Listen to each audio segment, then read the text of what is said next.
I'm Anne Collins Goodyear, co-director of the Bowdoin College Museum of Art. In coordination with At First Light, 2 Centuries of Artists in Maine, it's a pleasure to welcome you this afternoon for a talk by Professor T.J. Demos, Patricia and Rowland Rabelais Endowed Chair in Art History and Visual Culture, Founding Director, Center for Creative Ecologies, and Director of Graduate Studies at UC Santa Cruz. Organized to provide insight into what it has meant to create art in the region of Maine since the early 19th century, At First Light, rich in artworks that image the natural world, concludes with the question of what it means to make art in Maine today. As part of a region well endowed with natural resources, the question of the impact of the Anthropocene as human influence transforms the environment on how we picture and understand our landscape is close at hand. With this in mind, we are delighted to welcome Professor Demos, an award-winning writer on contemporary art, global politics, and ecology, whose essays have appeared in magazines, journals, and catalogs worldwide. His published work centers broadly on the conjunction of art and politics, examining the ability of artistic practice to invent innovative and experimental strategies that challenge dominant social, political, and economic conventions. Professor Demos is the author of numerous books, including Beyond the World's End, Arts of Living at the Crossing, 2020, Against the Anthropocene, Visual Culture and Environment Today, 2017, Decolonizing Nature, Contemporary Art and the Politics of Ecology, 2016, The Migrant Image, The Art and Politics of the Documentary During Global Crisis, 2013, winner of the College Art Association's 2014 Frank Jewett Mather Award, and Return to the Post-Colony, Specters of Colonialism in Contemporary Art, 2013. His earlier publications include The Exiles of Marcel Duchamp, 2007, and Dara Birnbaum, Technology Transformation, Wonder Woman, 2010. He has served on the Art Journal editorial board and currently sits on the editorial board of Third Text and on the advisory board of Grey Room. In addition to his work as an educator and a writer, T.J. Demos has also organized exhibitions, including Beyond the World's End at the Museum of Art and History in Santa Cruz, Rights of Nature, Art and Ecology and the Americas, co-curated at the Nottingham Contemporary in 2015, and Specters, a cinepolitics of haunting, at the Reina Sofia Museum in Madrid in 2014. We are delighted to have Professor Demos with us today as he probes critical questions concerning art, technology, ecology, and social justice. Please join me in welcoming him in his presentation, Emergency of Emergencies, the Aesthetics and Politics of Climate Justice. Thank you.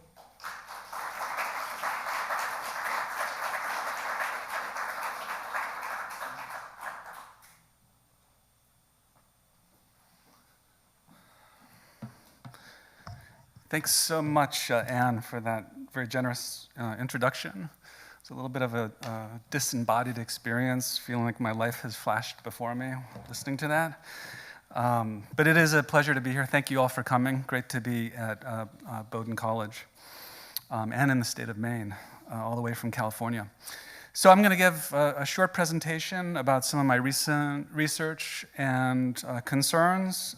Hopefully it will provoke some questions. I look forward to the discussion afterwards. It should be about 30 minutes or so.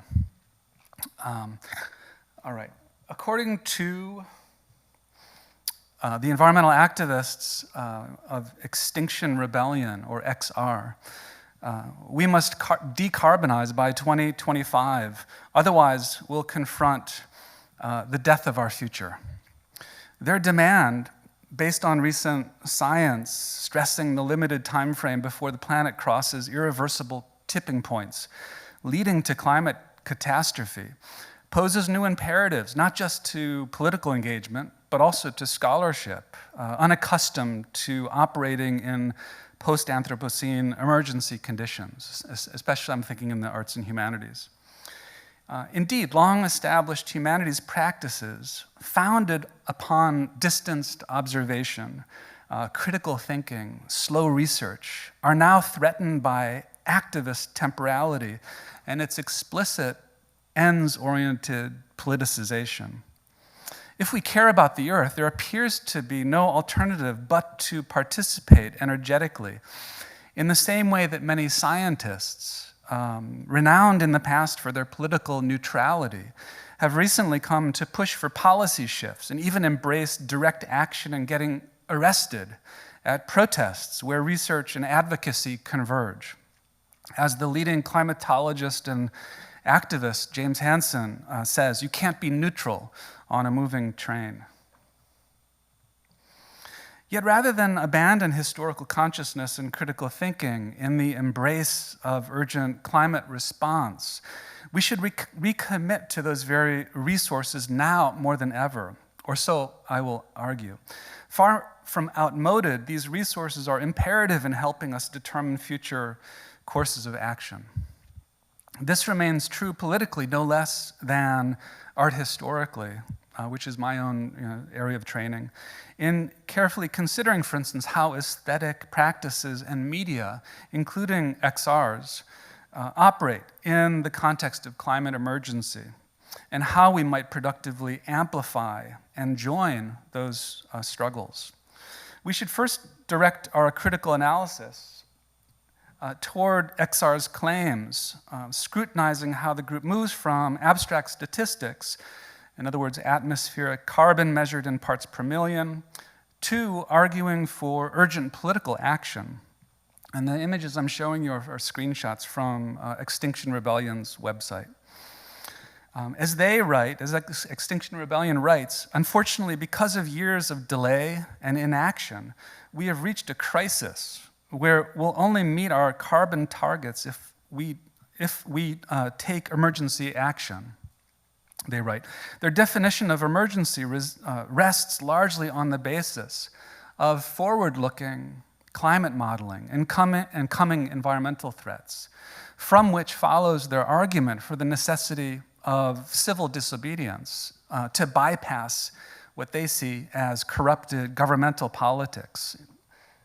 And this includes shutting down roads, gluing themselves to buildings, performing funerals for the future. And they do this stuff, maybe you've heard of it or seen it, but the idea is to shut down operations. Typically this is at fossil fuel headquarters or government office buildings, and it leads to very mediagenic opportunities to make their activist points.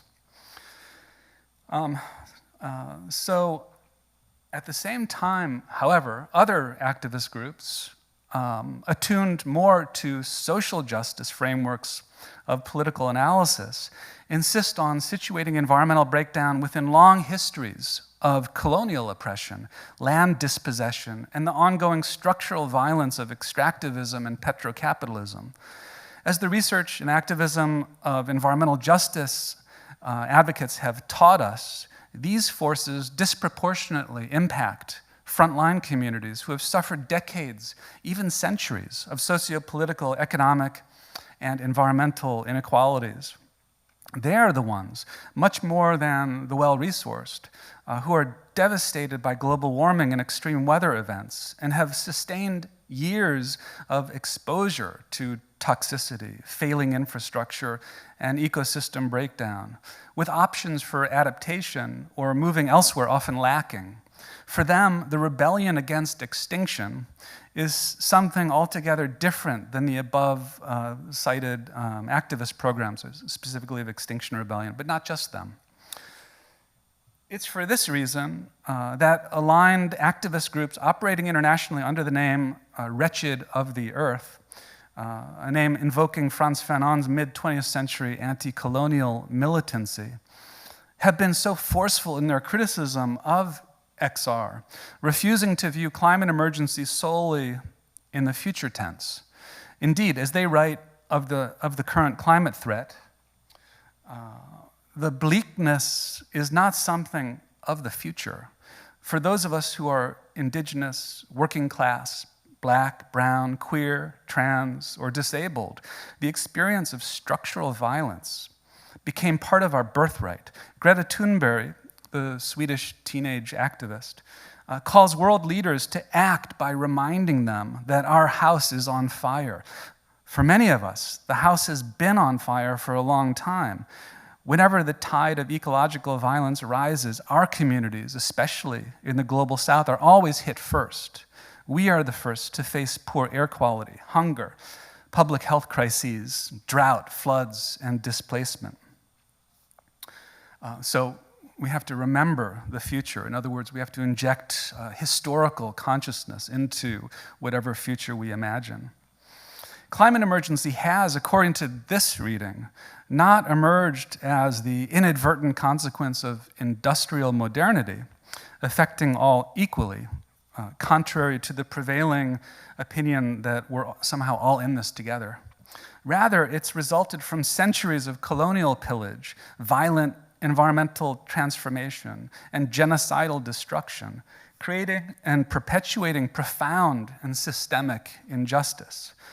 The result is one major divergence in emergency politics today between, for instance, Extinction Rebellion's decarbonization activism and Wretched of the Earth's social justice ecology, where we can see clearly that environmentalism represents a scene of profound disagreement.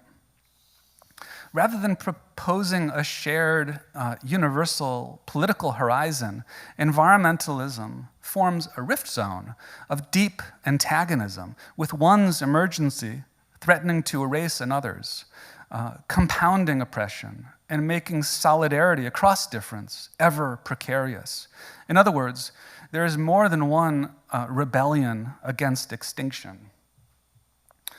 As Wretched of the Earth point out, in order to envision a future in which we will all be liberated from the root causes of the climate crisis, capitalism, extractivism, racism, sexism, classism, ableism, and other systems of oppression, the climate movement must reflect the complex realities of everyone's lives in their narrative. Just how we understand climate emergency, and by extension, the Anthropocene's political geology, leads as well to radically different approaches to art and activism and scholarship. With these insights in mind, it becomes urgent in the wider context of emergency demands, in my view, to carefully consider these larger disagreements and their stakes, especially in assessing artistic practices that take on activist and interventionist dimensions. So instead of supporting apolitical neutrality, as with dominant strains of traditional scholarship and also policy and technological proposals, such critical analysis operates politically by amplifying justice-based frameworks growing out of long histories of environmental justice movements that stress a complex socio-ecological understanding of climate breakdown.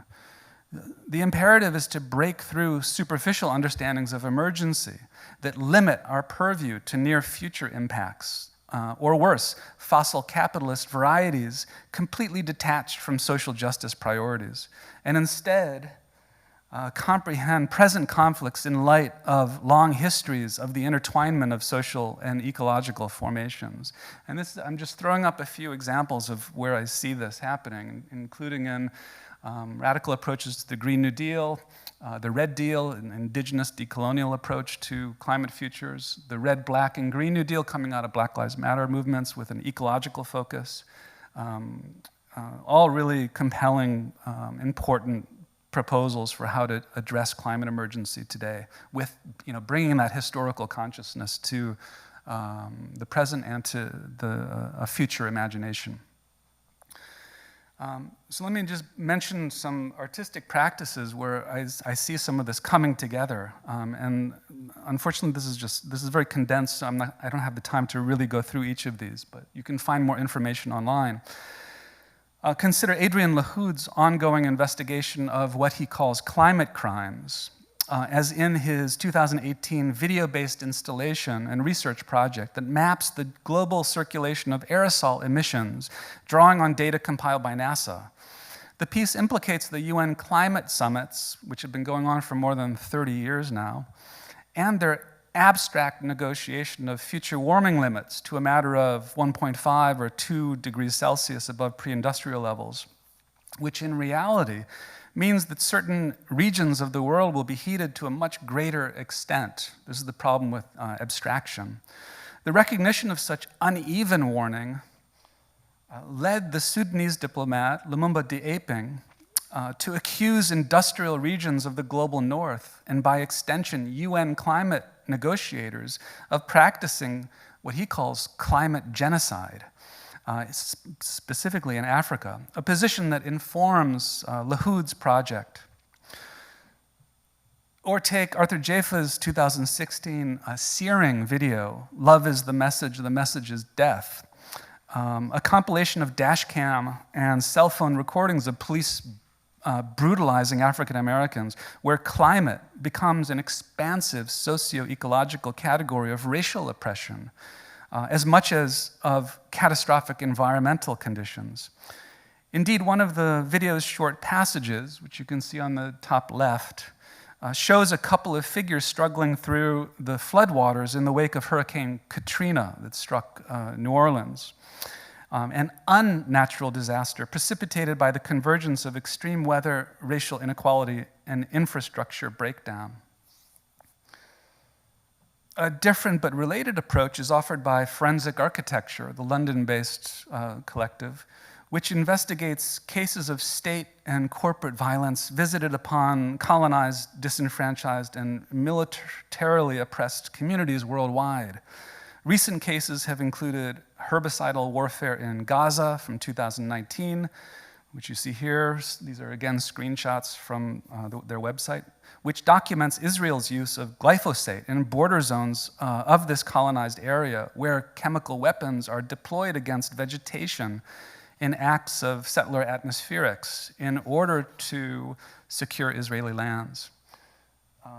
And their Project Triple Chaser of 2019, including a video that exposes the activities of the tear gas manufacturer and Safariland CEO Warren B. Kanders, leading to his being ousted from the board of trustees of the Whitney Museum of American Art in New York as the result of concerted social movement opposition to the cultural institution's art washing of military profiteering, including the efforts of the New York-based collective Decolonize This Place. In this latter case, the spread of tear gas used to quell social uprisings all over the world, as shown in the video, defines the weaponization of the atmosphere via state and military securitization. And lots of people found that really appalling, that the profits from that industry were going into funding museums that are leaders of American art and culture today. Lastly, consider the Audlith Group. This is the London-based artistic collective that focuses on moving image art. Their piece, Infinity Minus Infinity, as an experimental film from 2019 that addresses geology from a distinctly political and ecological perspective, wherein the crimes of racial capitalism are intimately and materially linked to the violence of climate catastrophe. The film features a range of allegorical figures, like the one you see here, appearing as if a chorus of future truth-tellers commenting on the horror of our climate-deranged present, who link colonization of the Americas to the initiation of the Anthropocene's environmental disaster. Let me just play a brief clip from this roughly 70 or 80-minute film. The invasion of Europeans in the Americas resulted in a massive genocide of the indigenous population, leading to a decline from 54 million people to approximately 6 million. This led to a massive reduction in farming and the regeneration of forests and carbon uptake, leading to an observed decline in Antarctic ice cores of CO2 in the atmosphere.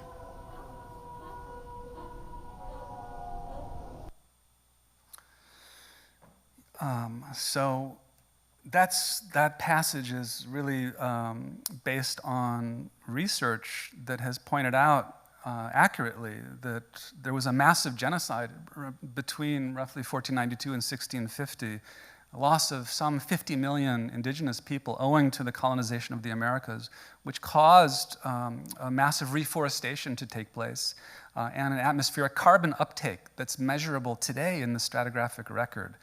So this is a rather startling and shocking insight into the convergence of the beginnings of the Anthropocene and how it's linked to colonization and genocide. In addition, drawing on the Black feminist poetics of the Brazilian philosopher Denise Ferreira da Silva, as much as Catherine Youssef's political geology, the film offers an audiovisual construction that situates anti-Black and anti-Indigenous extraction at the origin of the modern environment.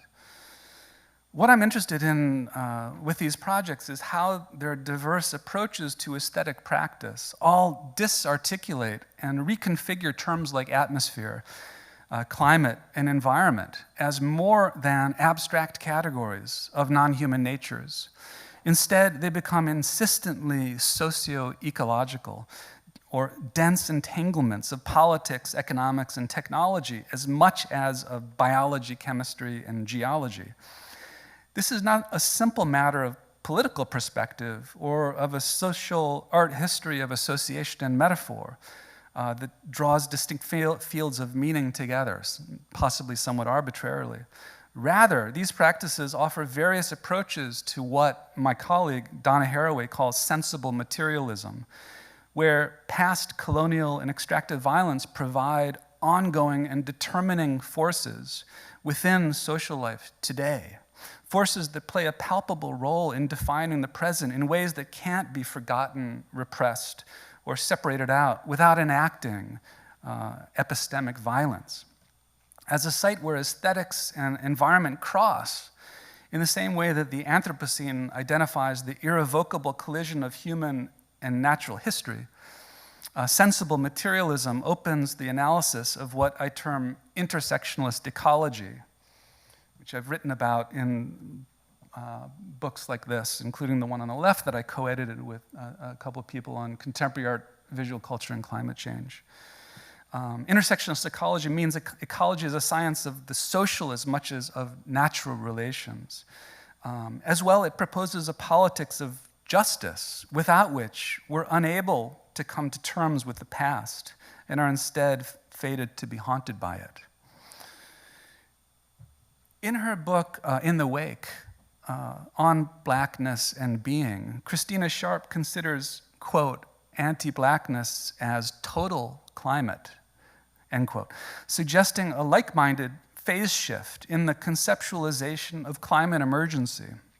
She points to the infamous history of the 1781 Zong atrocity, when that British ship's captain opted to throw 130 enslaved people overboard and subsequently cash in on insurance claims after running low on drinking water on the open seas owing to navigational errors. And that event may have been captured, it's not certain, but it may have been captured by Turner in this painting, slavers throwing overboard the dead and dying from 1840. In her discussion of this case, Sharp references the science of residence time, the period it takes a substance to enter and leave the ocean, which for human blood and sodium is about 260 million years. The Zong's past, in other words, is still present. For Black people, everything is now. It's all now, Sharp explains, quoting Toni Morrison. Sharp's discussion provides a methodological lesson for environmental justice-based analysis. It constitutes a materialist forensic framework to environment and atmosphere that helps avoid the emergency thinking that would abandon history in the production of a future-oriented politics. The challenge, then, and the imperative for an environmental politics worthy of the name is bringing past emergencies into proximity with present ones, connecting them through their complex disjunctions and equally their continuities.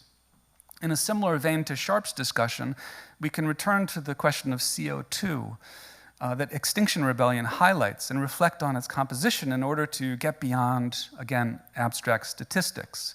Considering the residency time of CO2 in the atmosphere, research shows that between 65% and 80% of it eventually dissolves into the ocean over a period of 20 to 200 years, where it may then linger for millions. That means that when we refer to actually existing atmospheric carbon, as is, for instance, imaged within this project by Imani Jacqueline Brown with Forensic Architecture, where she's looking at environmental racism in Death Alley in Louisiana. So the colors are the chemical drifts in the atmosphere from petrochemical plants along the Mississippi River. So when we're talking about this,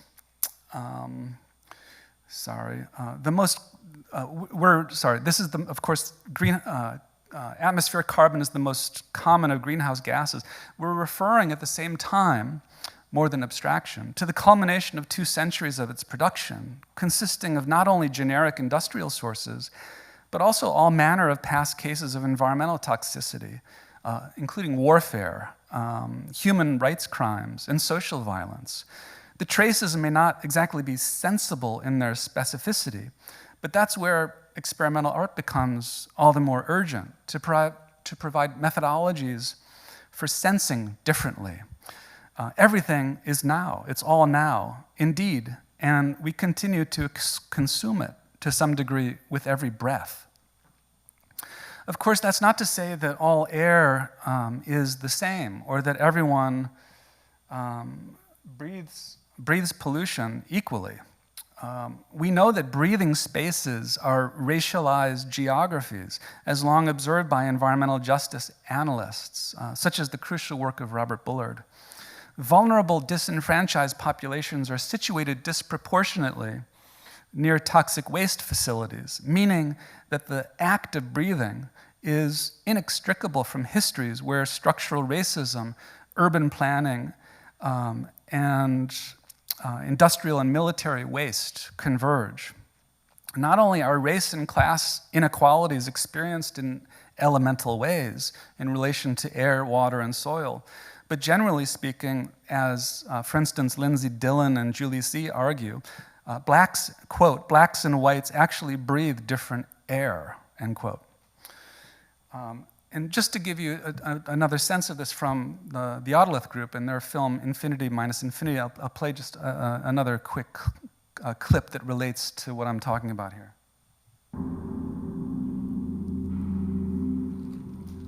When you slice into me, examining my parts for auguries of the future, you will find traces of compacted carbon compressed within the cells of the hold.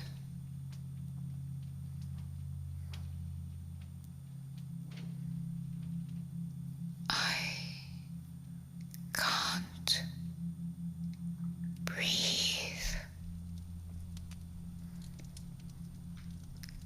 I can't breathe. I can't breathe. I can't. I breathe hard.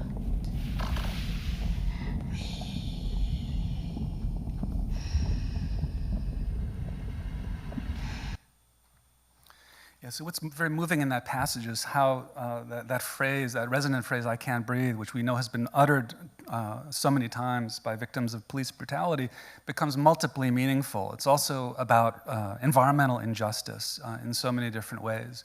It's about what the Audleth Group calls the racial capitalocene, opting for that term instead of what they find as the generic Anthropocene.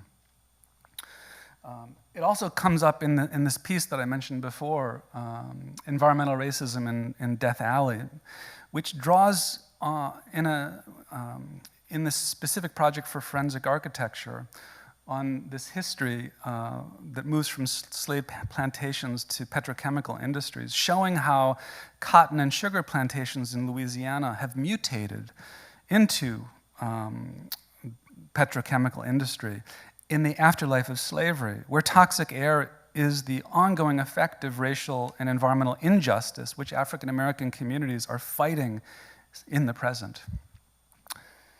So the value of these art practices I'm centering here is that they demand a shift in the discourse, showing how analyses, activism, and artistic practices that focus their energies on generically conceived atmospheric carbon are inadequately narrow at best and repressive of histories of violence at worst.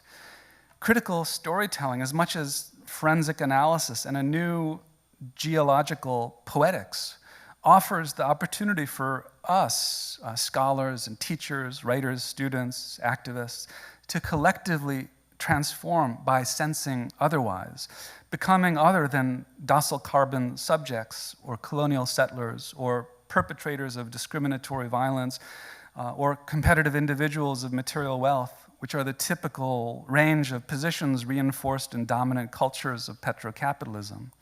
In this regard, intersectionalist ecology demands a corresponding activism of alliance building across identities of difference, starting from a disidentification from oppressive, dominant, hierarchical formations of white supremacy, liberalism, and anthropocentrism.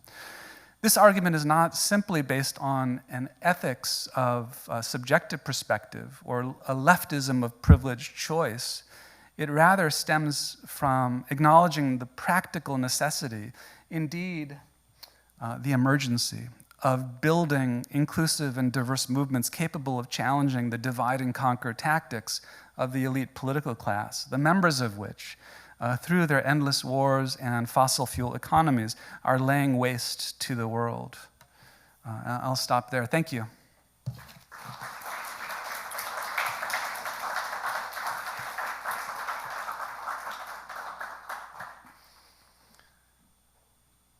So happy to take questions at this point. Yeah, Anne.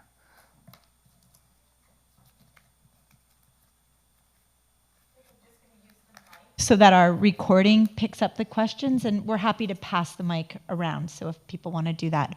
Thank you for a really thought-provoking talk. One of the things that really interests me is this idea about shifting the narratives that have been embedded in Western society in particular.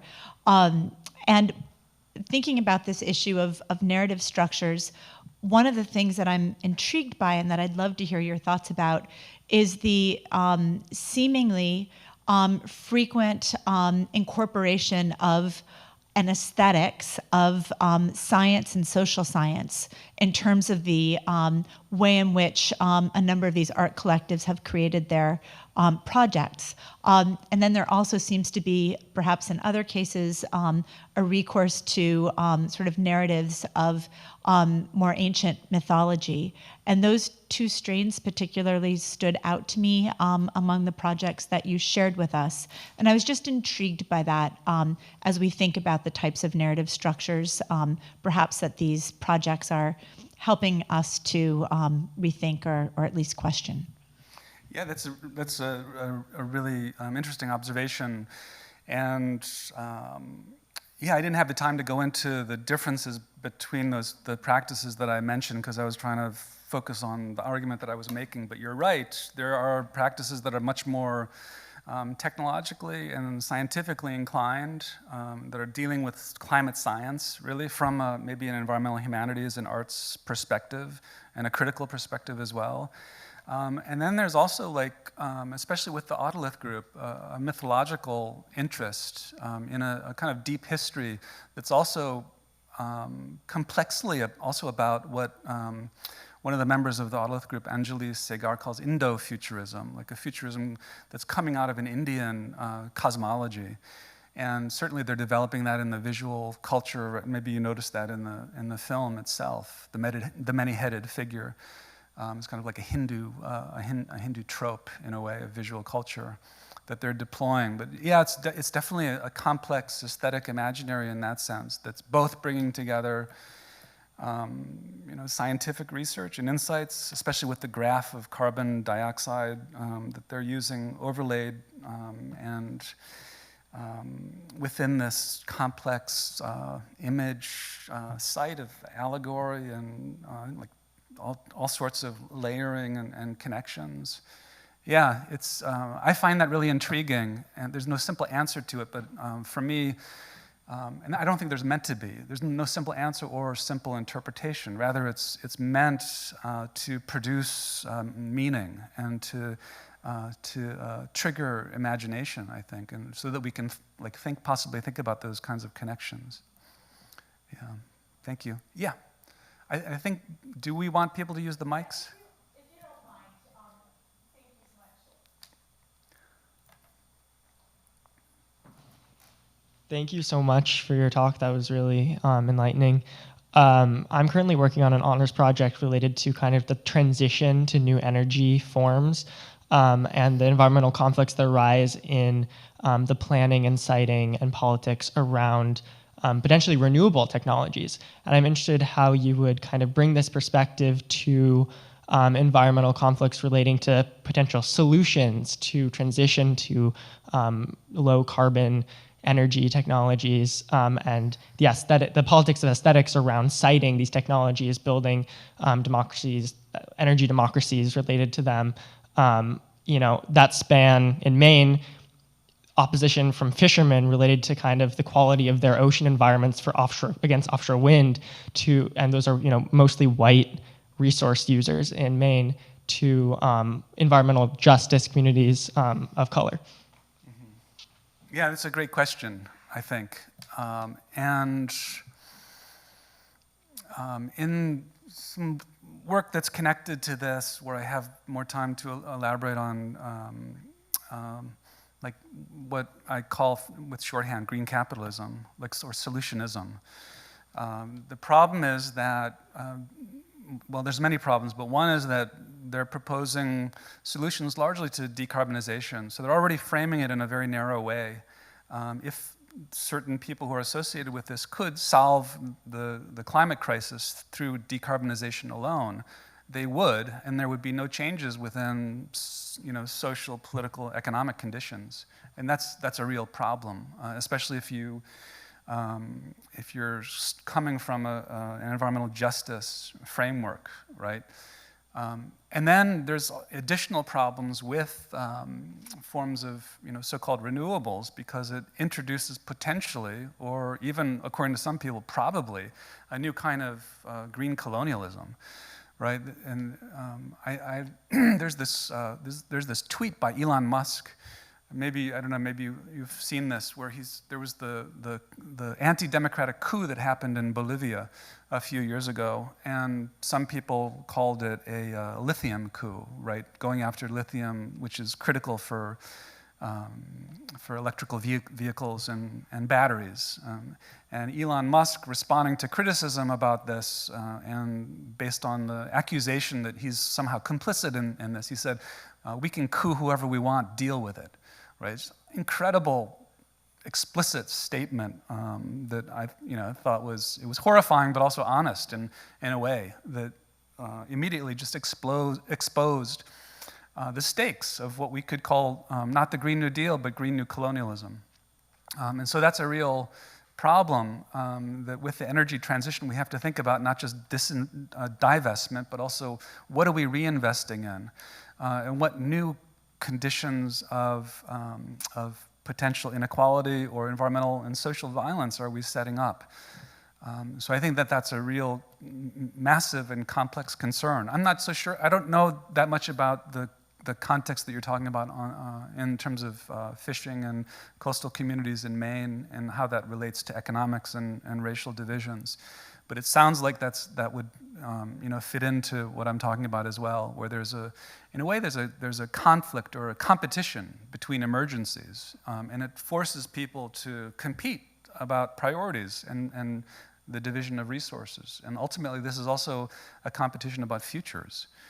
So I think I'm trying to argue for an approach that brings this together and insists on thinking these things together so that we don't just fall into like a technocratic futurism that's colorblind or social justice blind, but something that is intersectionalist and brings all this stuff together.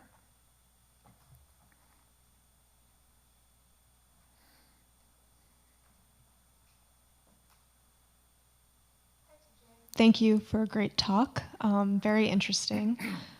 This is kind of a half-formed question, but I guess I'm just curious about your response to these problems, these issues being so complex, so intertwined, so massive, and so devastating, and devastating in terms of the future consequences as well as what's already happening and happened in the past.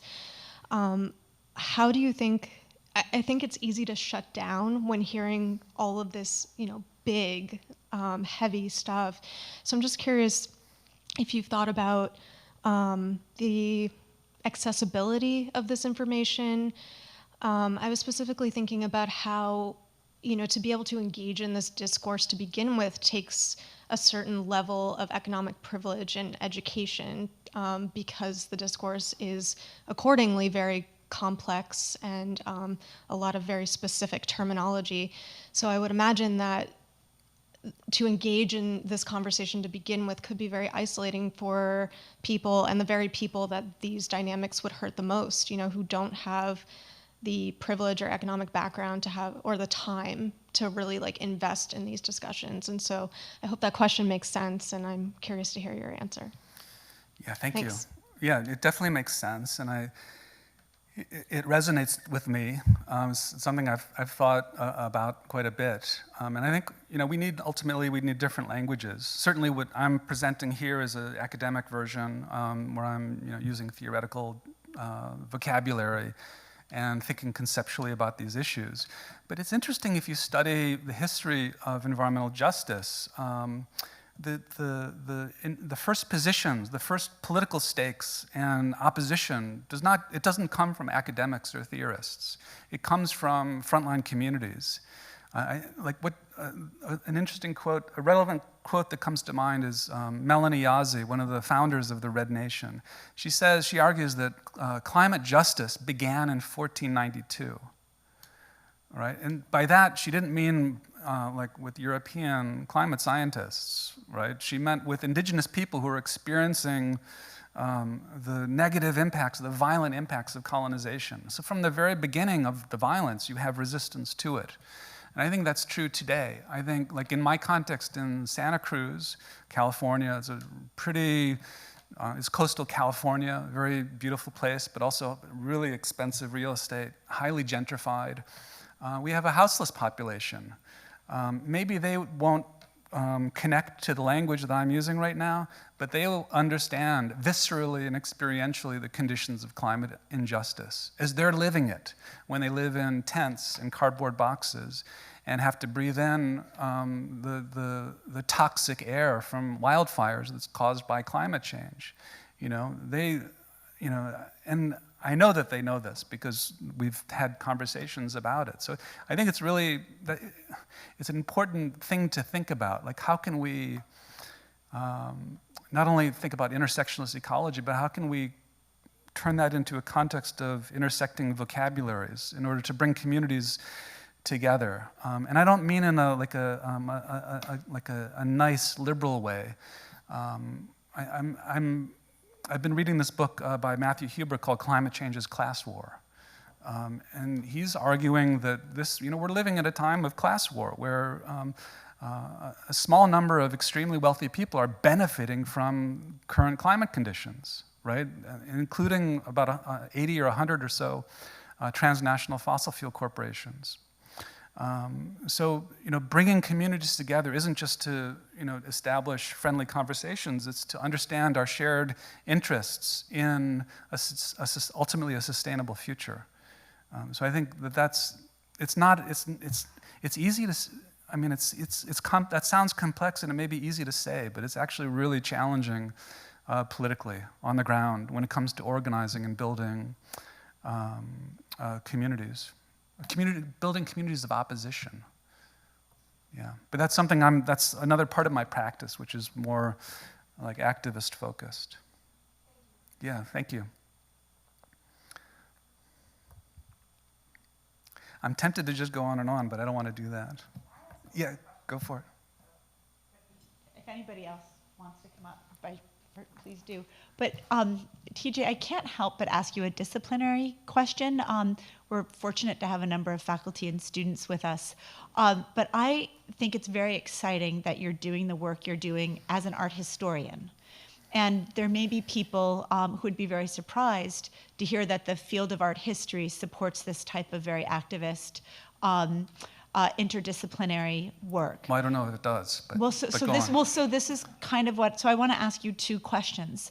I want to ask you about the question of the field of art history as a discipline that supports these types of interventions, and then somewhat selfishly, because of the work we do here on campus, and I know you've done this type of work too, I'd love to hear your reflections on the museum as a site for changing narratives, and then maybe also the question about where academic scholarship intersects with the museum and what that intersectionality can look like for the future. So yeah. Thank you. Yeah, thank you. Again, complex, challenging questions, but I think we have to definitely think about these. I was trained in art history. I was always drawn to art history as an interdisciplinary field, or so I thought. And it is, I think, in the best case, it's deeply interdisciplinary. Like, you can't do art history historically unless you're learning also about religion, politics, society, sexuality, race, gender. I mean, it's like everything's there in representations. Unfortunately, it often, as we know, can get funneled into very rigid, conventional, narrow types of analyses that are formal, largely, but not necessarily. My experience has been that art history gave me a lot of tools to then branch out and develop in different ways, especially where I found the discipline, for whatever reason, maybe because it has deep humanist ties, unwilling to enter into the domain of the environmental humanities in ways that other disciplines, especially like literature, was doing, putting out readers of environmental humanities or eco-criticism a decade and a half before art history was even thinking about this. So I think that's an interesting disciplinary question. Maybe things are starting to turn around, but I feel like I was in grad school in the 90s when there was the big rift between visual culture and art history. And I was at a place where it was very dedicated to art history as a discipline. And in retrospect, I find now that actually that was really debilitating and reinforcing a kind of conservatism within art history. I hope I'm not offending anyone who's here. But yeah, I think now, also post-tenure, you can do different things and try to branch out. And I'm trying to, I feel like I have one foot still in art history, but also entering into something else that I don't even know what exactly to call it. But visual culture and working in the UK for 10 years has been really, that was just very meaningful for me. And opening up the frames of reference beyond the kind of Euro-American canon that I had learned in my training, for instance, at Columbia University. In terms of the relation to the museum, I find that a really difficult question, and some people accuse me of like not liking art or museums, and that's not true. Like I actually love museums and art, not all of it, but you know, I love things that you'd probably never expect me to like, including like paintings and sculptures, and like the Indigenous Basket Show here I think is amazing. I love that stuff. Unfortunately, museums are often tied to the work of art as an object and as a commodity, and then that raises huge structural problems. I was at the Getty for a month this last summer, and that's a place that's incredibly riven by these structural conflicts between, for instance, oil wealth, right, and like beautiful art museum constructions. I think really a project that's going on right now that I'm following closely is Strike MoMA. I don't know if you've followed this, but it's an amazing and I think really important activist in critical intervention in the Museum of Modern Art in New York, looking at the Board of Trustees and how the Board of Trustees is basically people who are heavily invested in the fossil fuel economy, in vulture hedge funds, in the privatization of prisons, in police associations, in the conglomeration of media, and like the commodification of Puerto Rican debt. It's like everything's there right in the Board of Trustees of the Museum of Modern Art. And I don't think it's specific, that kind of toxic philanthropy and corporate board structure. I think it's unfortunately really, it's been globalized. So in answer to your question, like how can we deal with this, address it critically and knowingly? Decolonize This Place says we have to abolish the museum. We have to abolish the Museum of Modern Art. And they don't mean ending or destroying the museum. They mean reinventing it as a museum for people, not for billionaires. I think that's an important proposal, and that's something that I try to follow up on and teach and discuss with my students. And it's a part of a chapter in the book that I'm working on right now on radical futurisms. Did I answer everything? Wonderful. Yeah, thank you.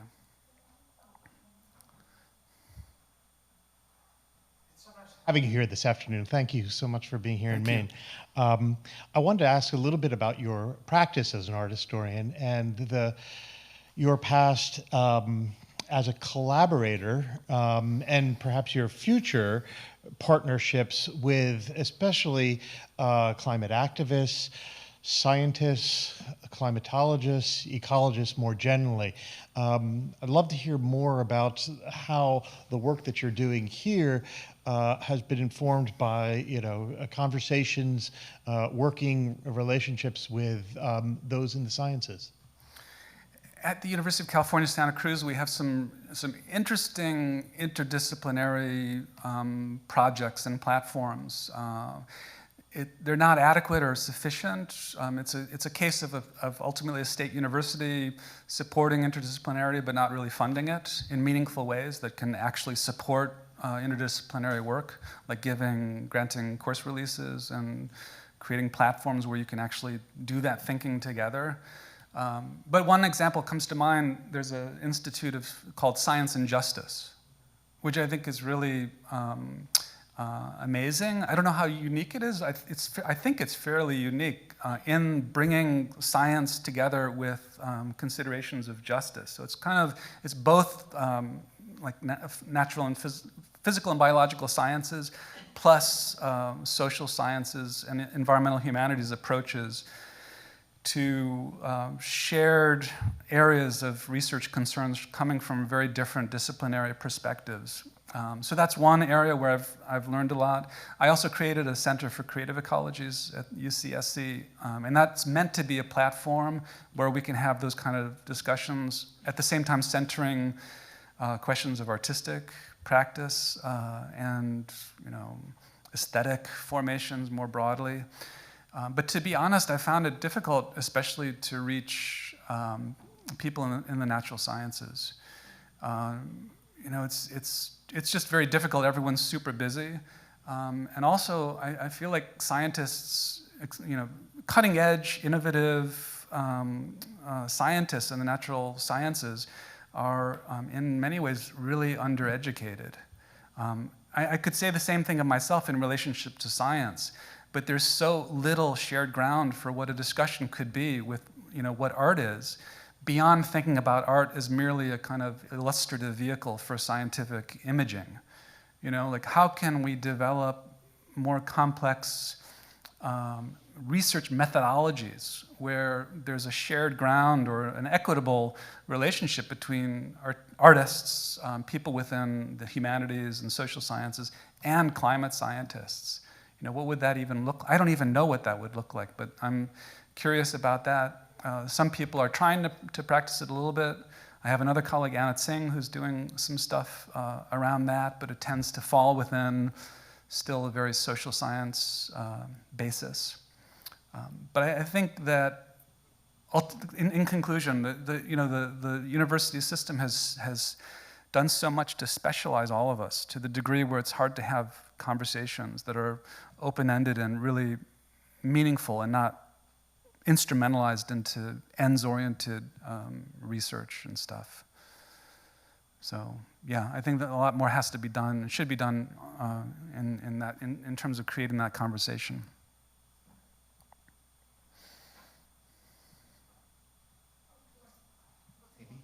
Sure. That's a lot. Thank you.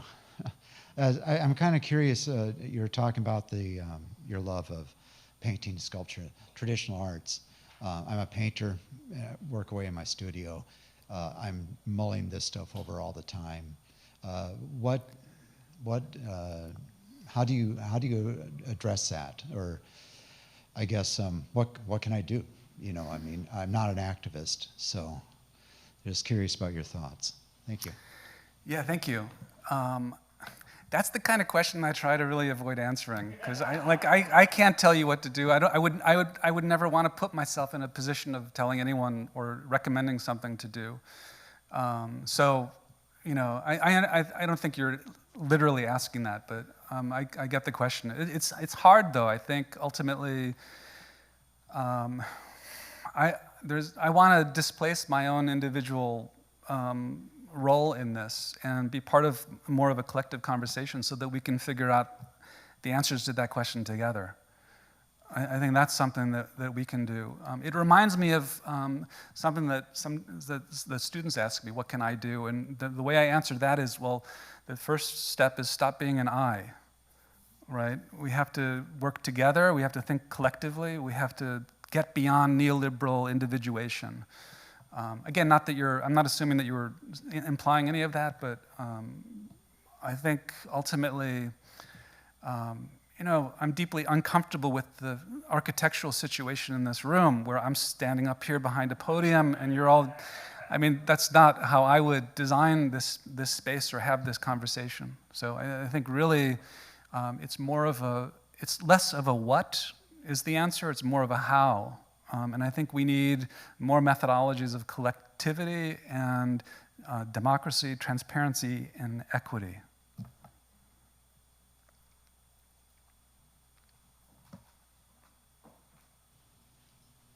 TJ, thank you for leading an extraordinary discussion. I also want to thank members of the audience, too, for being here, for your contributions, for listening. I feel like this is really just the beginning. You've given us all so much to think about. We really appreciate the fabulous examples of art and thought that you've shared with us. This has been deeply thought-provoking, and I hope that we'll have a chance to have you back again at some point to continue this. But thank you very much for being with us today. Thank you. Thank you for all the questions as well.